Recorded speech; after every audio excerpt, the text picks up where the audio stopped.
They had come for samples and quick reconnaissance. They got neither. The first spear whistled past Steve's head and shattered against a rock with explosive force. "Contact!" Siebel shouted, raising her pulse rifle. From the ridgeline above them poured the axe-heads, a furious flock of avian aliens 6 feet tall and terrifyingly graceful. Their bodies were slender and powerful, covered in vibrant red and gold feathers that flashed like flames against the dark stone. Their heads were shaped like axe blades, sharp and elongated, topped with fierce mohawks of stiff feathers. Round, predatory eyes locked onto their prey with unnatural focus. Curved beaks clicked with rage, and their clawed hands and feet gripped the volcanic rock as if it were nothing. They moved like living lightning. Siebel and Steve opened fire. Blue energy bolts streaked through the ash-filled air, but the axe-heads were impossibly fast. They flipped, twisted, and dodged mid-sprint, their slender bodies bending like reeds in a hurricane. Not a single shot landed. "Impossible!" Steve growled, firing again. One axe-head leaped from a 30-foot ledge, feathers flaring, and hurled a spear with terrifying precision. The weapon slammed into Siebel's chest with enough force to crack stone. Her nano-suit absorbed the impact, flashing a warning across her, HUD, but the blow still knocked her backward. "They're too fast!" she shouted. The axe-heads closed the distance in heartbeats, screeching high-pitched battle cries that echoed across the mountains. Their claws scraped sparks from the rock as they sprinted. Steve grabbed Siebel's arm and pulled her into a desperate run down the steep volcanic slope. Lava glowed on both sides of their narrow path. One wrong step meant instant death. Behind them, the flock poured down the mountain like a wave of red death. Spear after spear flew. One grazed Steve's shoulder, spinning him halfway around. Another struck Siebel's leg, nearly tripping her. The nano-suits held, but the impacts were brutal, jarring every bone in their bodies. "There!" Steve pointed ahead. "Lava tube!" A dark, jagged opening yawned in the mountainside, an ancient tunnel left by flowing magma. They sprinted for it, sliding down the final loose scree slope and diving inside just as a volley of spears clattered against the entrance. Inside the lava tube, the world became narrow, dark, and suffocating. The walls were smooth black glass, still warm from ancient heat. The axe-heads shrieked outside, furious they could not fit their broad shoulders and axe-shaped heads into the tight passage. "Keep moving," Siebel urged, her voice echoing. They crouched and ran deeper into the tunnel, hearts pounding, breaths ragged. The ground trembled faintly from distant eruptions. For a moment, they allowed themselves to hope. That hope died when they reached the far end. Dozens of axe-heads were already waiting at the tunnel's exit, perched on rocks like vultures, spears raised, eyes gleaming with predatory intelligence. They had circled around the mountain faster than humanly possible. "Trapped," Steve whispered. The axe-heads began advancing into the mouth of the tube, claws scraping glass-like stone. Their feathers bristled, beaks clicked.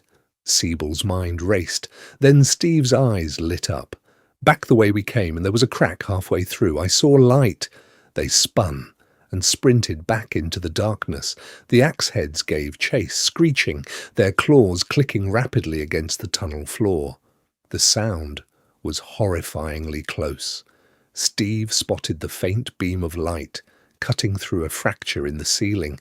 "Cover me!" he shouted. Siebel turned and fired repeatedly down the tunnel, forcing the axe-heads to dodge and slow. Steve slapped a small explosive charge into the crack, set the timer, and yelled, "Go!" They ran. The explosion roared behind them. Rock shattered. The crack widened violently into a jagged opening just big enough for a person. No time to think. They climbed out and froze. They had emerged on the edge of a sheer cliff. Hundreds of feet below, a river of glowing lava snaked through the valley. Behind them, the axe heads were already climbing through the new opening, furious and closing fast. "No choice!" Steve yelled. They jumped. The fall was terrifying. Wind howled past their helmets. The ground rushed up. At the last second, their nano suits inflated into protective cocoons, absorbing the brutal impact as they tumbled and rolled across the rocky slope. Bruised, but alive, they scrambled to their feet. Siebel lifted her binoculars and scanned the ridge above. Her stomach dropped. "The axe heads have split into two groups," she said urgently. "One is coming down after us. The other is heading straight for the lander." Steve's face hardened. "They're trying to trap us here." They broke into a dead sprint across the volcanic terrain, leaping over glowing cracks, dodging falling ash and sliding down steep slopes. Every breath burned. Their suits were scarred and scorched. Behind them, the pursuing axe heads bounded from rock to rock, gaining ground with terrifying speed. Siebel tried to remote start the lander. "Out of range!" she shouted. The lander sat on a distant plateau, vulnerable. If the second group reached it first, Siebel and Steve would be stranded on this deadly world forever. The chase intensified. Spears whistled past them. One axe head leaped from a cliff edge above, soaring like a red demon, claws extended. Steve fired upward, mid-run, forcing it to twist away at the last second. The volcanic mountain rumbled ominously, as if the planet itself wanted them dead. Siebel and Steve ran harder than they had ever run in their lives, hearts thundering, lungs burning, with an entire flock of axe-headed death closing in from two directions. The volcanic world roared around them like an angry god. Siebel and Steve sprinted across the jagged black ridges, lungs burning, legs screaming with exhaustion. Behind them, the first group of axe heads bounded down the slope like crimson lightning, leaping from rock to rock with impossible agility. Their colourful feathers flashed in the hellish glow of flowing lava, their axe-shaped heads cutting through the ash-filled air as they closed the distance. "Faster!" Steve shouted. The lander sat on a distant plateau, a silver disk glinting against the blood-red sky. But as they drew closer, dread hit them both at once. The second group had already arrived. Dozens of axe heads swarmed around their craft, spears raised, talons scraping across the hull as they searched for a way inside. One of them slammed a spear against the landing gear with such force it left a visible dent. Siebel skidded to a stop on the ridgeline. "They're already there." Steve didn't hesitate. He activated the remote override on his wrist display. The lander's engines hummed to life, slowly lifting off the plateau. But the terrain was treacherous. Sharp volcanic spines and sheer drops surrounded them. The craft could not land close enough without risking a crash. "Damn it! Too jagged!" Steve growled. A blood-chilling screech echoed behind them. The pursuing axe heads had caught up. Spears rained down like deadly hail. One slammed into Siebel's back, the impact throwing her forward.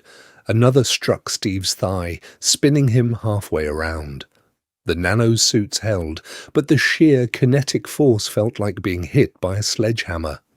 "Steve, I'm getting tired," Siebel gasped, her breathing ragged.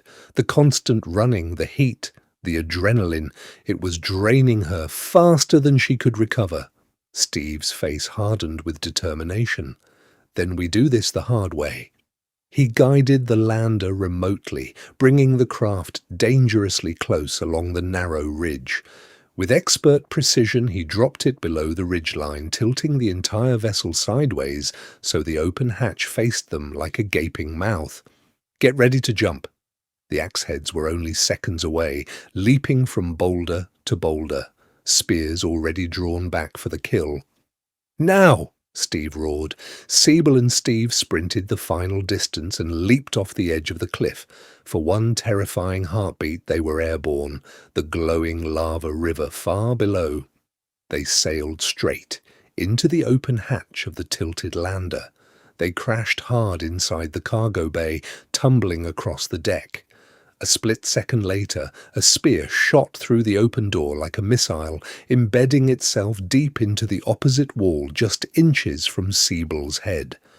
The axe head that threw it shrieked in rage from the ridge above. "Close the hatch!" Siebel yelled. Steve slammed the remote command. The door hissed shut, just as more spears clattered uselessly against the hull. The lander's engines screamed as they accelerated away, leaving the furious flock behind. They didn't stop to celebrate. "Take us to the other side of the planet," Siebel said, collapsing into the co-pilot seat. "Maybe the inhabitants there are more peaceful." Steve nodded grimly and piloted the craft high above the volcanic hellscape. The planet was massive and violently active, but as they crossed to the far hemisphere, the landscape changed. The volcanoes gave way to darker, colder mountains shrouded in thick mist.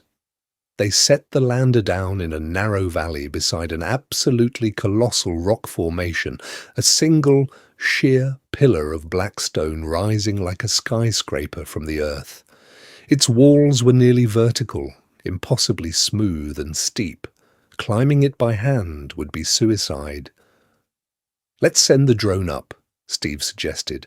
"We need to know what's on top before we go exploring." The small reconnaissance drone hummed upward, its camera feeding live images to their console.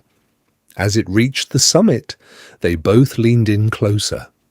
On top of the skyscraper-like rock was a massive nest, a carefully constructed platform of sharp sticks pointing outward like a crown of thorns, topped with a thick bed of dry grass and leaves. Curled protectively in the center was a single female axe head. Her feathers were a softer shade of crimson and gold. She was curled tightly around a large, speckled egg, her axe-shaped head resting gently against it. "It's a nest," Siebel whispered. The female axe head suddenly stirred. Her round eyes snapped open with predatory alertness. In one fluid motion she snatched a spear from the edge of the nest and hurled it with terrifying accuracy. The drone camera exploded in a shower of sparks. The feed went dead. Steve cursed, frantically guiding the damaged drone back down. It spun wildly but managed to limp back into the lander's cargo bay. "That was a warning shot," Siebel said. Before they could react, the female axe head let out a piercing, haunting bird-like call that echoed across the mountains. The sound was answered from multiple directions. "They're coming," Steve said. They quickly stepped outside to collect surface samples, working as fast as possible. The air was cooler here, but tension hung thick. Siebel had just sealed a rock sample when the ground began to tremble, not from a volcano, but from hundreds of clawed feet. A massive war party of axe heads burst over the nearest ridge, feathers blazing, spears raised high. Their battle cries shook the valley. "Back to the lander!" Steve shouted. The chase was on again. Siebel and Steve sprinted toward their craft as the axe heads poured down the slopes from all sides. Spears whistled past them, some bouncing off their suits. One axe head took a daring leap from a high ledge, landing directly in front of Siebel. She fired her pulse rifle at point-blank range. The creature twisted at the last millisecond, the bolt burning only a few feathers, then slashed at her with razor claws. Steve tackled the axe head from the side, buying Siebel a precious second. They both dove into the lander. Steve slammed the hatch shut as spears hammered against the hull like machine gun fire. "Get us out of here!" Siebel yelled. The engines roared. The lander lifted violently, scraping against the skyscraper rock as they climbed. Below them, the axe heads screeched in fury, leaping desperately into the air as if they could still reach them. As the craft climbed higher into the red sky, Siebel stared down at the retreating figures. "These aren't just warriors," she said quietly. "They're defending their homes, their children." Steve gripped the controls tightly. "Then let's not give them a reason to follow us any further." The lander streaked away from the towering nest rock, leaving the axe heads and their volcanic world behind. The volcanic fury of the Axe-Head continent faded behind them as Steve pushed the lander across the planet's curvature. They flew low over a vast, restless ocean, the largest body of water they had ever seen on any world. Towering waves crashed against jagged black shores while steam rose where lava met seawater. After hours of tense silence, a lone island appeared on the horizon, a green jewel surrounded by violent surf. "No axe-heads," Siebel said, scanning the terrain. "This might be our chance to breathe." They set the lander down on a black sand beach nestled between two steep cliffs. The air was heavy with salt and strange floral perfume. Towering palm-like trees with blood-red fronds swayed gently. For the first time since landing on this nightmare planet, everything felt almost peaceful. They stepped out cautiously, weapons ready, and began collecting samples, exotic plants, strange minerals, and water from a crystal-clear stream. For nearly 20 minutes, nothing disturbed them. Then came the humming. At first, it sounded like distant insects. Then it grew louder, a high-pitched, vibrating drone that filled the air. Siebel looked up. The sky above the tree line was darkening, not with clouds, with creatures. Hundreds of hummingbird-like aliens swarmed toward them. Each one was the size of a large hawk, with iridescent metallic feathers that shifted between deep crimson and electric violet. Their long, needle-sharp beaks gleamed like surgical blades. Tiny red eyes locked onto Siebel and Steve with ravenous hunger. These were not birds, they were bloodsuckers. "Back to the lander!" Steve shouted. The swarm descended like a living storm. Siebel and Steve sprinted across the black sand as the hummingbirds dove at terrifying speed. One latched onto Steve's shoulder, its beak piercing the nano-suit's outer layer before he ripped it off and crushed it under his boot. Another stabbed at Siebel's neck. She spun and fired her pulse rifle on wide dispersal, burning several out of the air in a flash of blue light. But there were too many. The creatures moved with impossible agility, darting and hovering like living bullets. Their high-pitched screeches mixed with the constant vibrating hum created a disorienting wall of sound. One landed on Siebel's helmet, its beak scraping loudly against her visor as it tried to find a weak point. She slammed her head against a tree trunk to dislodge it. "They're after blood!" she yelled. Steve grabbed her arm and pulled her toward a narrow ravine between the cliffs. "This way! Tighter space!" They sprinted into the ravine as the swarm poured in after them. The walls were steep and covered in slick moss. Spears of sunlight cut through the canopy above. The hummingbirds attacked from every angle, diving, stabbing, trying to drain them dry. Steve fired blindly behind them while running, lighting up the ravine with pulse fire. Burnt hummingbirds rained down around them. Siebel's suit began flashing multiple breach warnings. Small punctures were appearing. She could feel warm blood trickling down her arm from a successful stab. "We're not going to make it back to the lander like this," she shouted. Steve spotted a narrow cave opening halfway up the ravine wall. "Up there!" They climbed desperately, hands slipping on wet rock, as the swarm swirled below them like a living tornado. Steve boosted Siebel up, then pulled himself in after her. They crawled deep into the narrow cave, just wide enough for their bodies.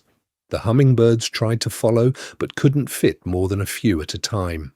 Steve blasted the entrance repeatedly until the swarm finally retreated, screeching in frustration. They waited in the darkness, breathing hard, listening to the angry hum outside.